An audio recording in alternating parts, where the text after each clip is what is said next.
Bismillahirrahmanirrahim. Langsung ke pembahasan dari kitab Lubul Usul dan mukaddimahnya sudah. Kita langsung ke pembahasan. Dalam Lubul Usul ini secara umum itu dibagi menjadi 7 pembahasan. Pembahasan awal, apa itu usul fikih? Usul fikih, tes kitabnya mengatakan adalah usulul fikhi adillatul fikhi al-ijmaliyati.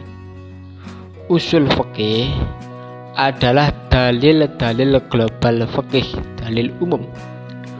Wa turuqus istifadati juz'iyatiha wa halu mustafidiha wa qila ma'rifatuhuma, dan cara pengambilan dalil-dalil tafsili.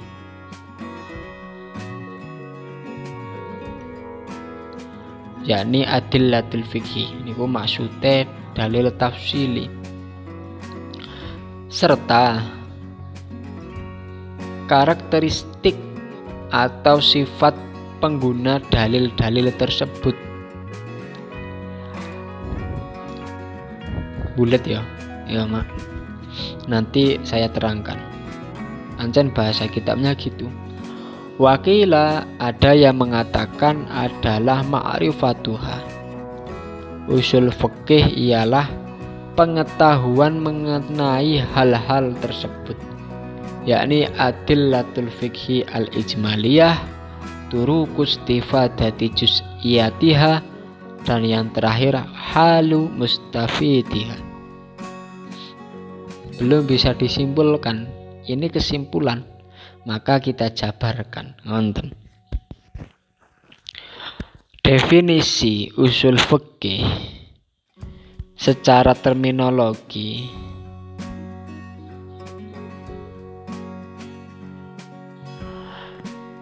Pendapat pertama itu mengatakan adalah dalailul fikhi al-ijmaliyah wa bituruq istifadatiha wa mustafidiha, adalah dalil-dalil fikih bersifat global dan metode penggunaan dalil tersebut, serta pensyaratan orang yang mengoperasikan dalil tersebut. Pertama, dalilnya umum. Kedua, metode pengambilan dalil tersebut. Yang terakhir adalah siapa yang boleh mengambil.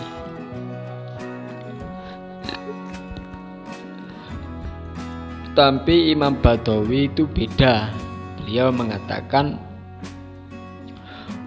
adalah usul fikih ma'rifatu dalailil fikhi al-ijmaliyati wa bi turuqi istifadatiha wa mustafidiha.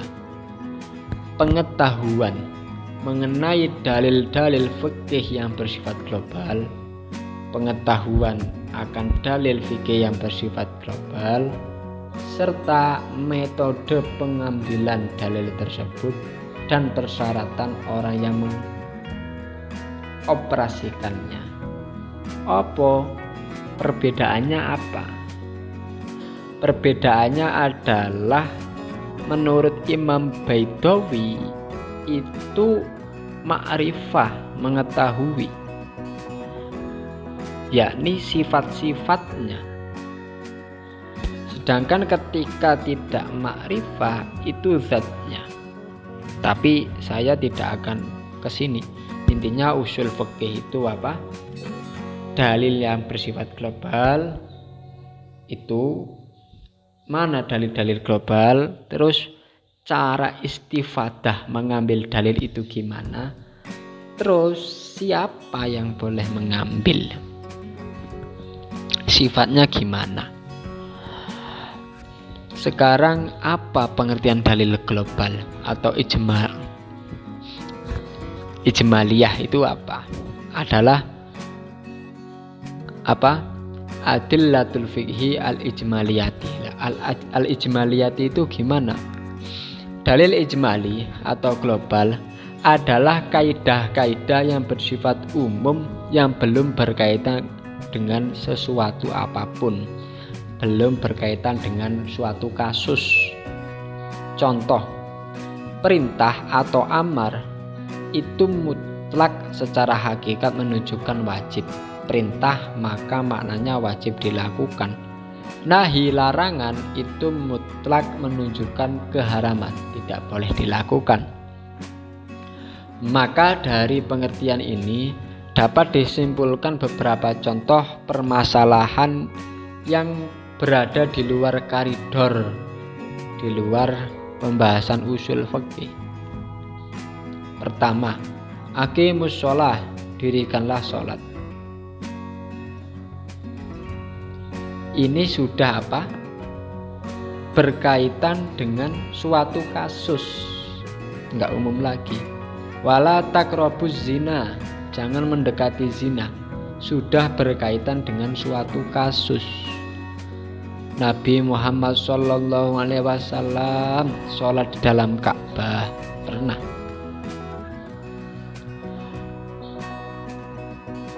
Pengkiasan beras pada gandum, dalam hal larangan menjual sebagian dengan sebagian yang lain kecuali sama timbangannya dan diserah terimakan langsung. Ini masalah ribawi. Meneruskan hukum suci bagi orang yang mengalami ragu-ragu dalam kesuciannya. Lah, contoh tersebut, contoh di atas ini berada di luar koridor usul fikih, dikarenakan statusnya merupakan dalil tafsili. Ini perinci dalilnya. Aqimus sholah, dalilnya perinci. Wala taqrabuz zina, dalilnya perinci, bukan ijmali, bukan umum. Maka ini enggak dibahas. Umum itu gimana? Perintah maka mutlak wajib, larangan itu mutlak haram, tapi belum berkaitan dengan suatu kasus. Dalil-dalil tafsili adalah dalil yang bersifat juz'i atau terperinci. Ini pengertian dalil tafsili ya, yang berkaitan pada sebuah permasalahan kasus dan juga menjelaskan pada kasus hukum.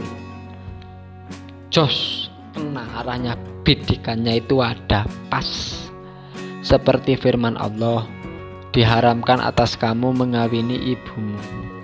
Ini adalah dalil tafsil, yakni dalil juz'i yang berhubungan dengan permasalahan kasus, yaitu menikahi seorang ibu, dan juga menunjukkan hukum kasus, yaitu haramnya menikahi seorang ibu. Dari firman Allah, dan janganlah kamu mendekati zina, ini merupakan dalil juz'i atau terperinci yang berkaitan dengan permasalahan khusus, yakni zina, dan juga menunjukkan pada hukum khusus, yaitu haramnya zina. Dalilnya khusus, hukumnya khusus. Dalilnya khusus, hukumnya khusus, itu dalil tafsili. Contoh, saya ulangi lagi, diharamkan atas kamu mengawini ibumu. Ini dalil tafsili. Gimana? Pertama, berhubungan dengan permasalahan kasus, yaitu menikahi seorang ibu. Menikahi seorang ibu. Tafsil. Genah, bojo ibu. Untuk bojo mutlak wadon, tapi ibu. Terus, kedua, menunjukkan hukum menikahi ibu tersebut adalah haram. Hukumnya tafsil, haram. Itu dalil tafsil. Terus, wa turuqus istifadati juz'iyatiha, itu dalam kitab. Itu gimana? Metode pengambilannya itu gimana? Metode penggunaan dalil ijmali ialah sebuah metode atau teori yang digunakan oleh seorang mujtahid di saat terjadi kontradiksi antara dua dalil yang bersifat tafsili, serta mendahulukan dalil yang bersifat khos daripada dalil yang bersifat am. Untuk memahaminya secara mendalam akan kami tuntaskan, kami kupas pada pembahasan kitab ke-6. Diikuti season ini terus. Wahalu mustafidiha, yang dimaksud karakteristik orang yang melakukan operasionalisasi dalil ijmali adalah beberapa persyaratan yang harus dipenuhi oleh seseorang agar memenuhi kriteria sebagai mujtahid, dan juga ini akan kami bahas secara detail khusus pada pembahasan kitab ke-7. Maka dapat disimpulkan usul fikih adalah 1. Adillatul fikhi al-ijmaliyah, dalilnya itu umum. 2. Turuqus istifadati juz'iyatiha, metode pengambilan dalil tersebut. Dan terakhir halu mustafidiha, siapa yang boleh mengambil dalil tersebut. Bukan termasuk dalil ijmal. Dalil ijmali itu aqimus sholah, karena aqimus sholah 1. perintahnya wajib, dan 2. bidikannya itu sholat, bukan hal lain. Maksudnya ini sudah khusus. Wala taqrabuz zina, 1. membahas tentang zina.